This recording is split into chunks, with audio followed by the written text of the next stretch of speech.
জাতীয় বেতন কমিশনের সুপারিশকৃত সর্বনিম্ন 20,000 টাকা থেকে 1 টাকাও কাটছিট করা হলে কর্মচারীরা সেটা কোনোভাবেই মেনে নেবে না। কেননা আমাদের চাওয়া ছিল দুটি পে স্কেলের সমন্বয়ে 35,000 টাকা, সেটাকে চুলছেরা বিশ্লেষণ করার পর 20,000 টাকা সুপারিশ করা হয়েছে। এদেশের সরকারি কর্মচারীরা সরকারের রাষ্ট্রের সকল উন্নয়ন কাজ সচল রাখে। কর্মচারীরা বাঁচলে দেশ বাঁচবে। আমরা এ ব্যাপারে মাননীয় প্রধানমন্ত্রীর হস্তক্ষেপ কামনা করছি এবং মাননীয় প্রধানমন্ত্রীর মহানুভবতা ও তার সদয় দৃষ্টি কামনা করছি। সুপারিশ যদি আমলেই নেওয়া না হয় তাহলে এত কোটি কোটি টাকা খরচ করে এই জাতীয় বেতন কমিশন করার কি দরকার?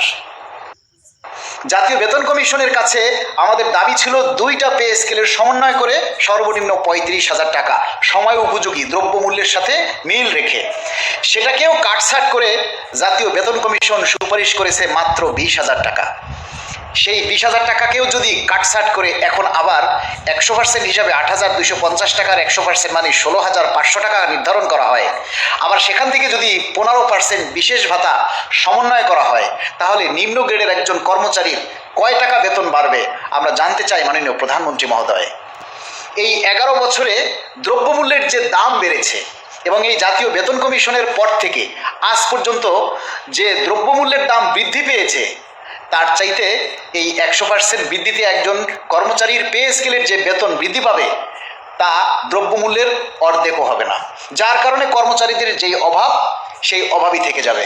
আর একজন কর্মচারীর অভাবে স্বভাব নষ্ট হয় জানেন তো, কথায় আছে না, কাটা ঘায়ে নুনের ছিটা। তাহলে এই পে স্কেল হবে সাধারণ কর্মচারী এবং নিম্ন বেতনভুক্ত কর্মচারীদের জন্য কাটা ঘায়ে নুনের ছিটা।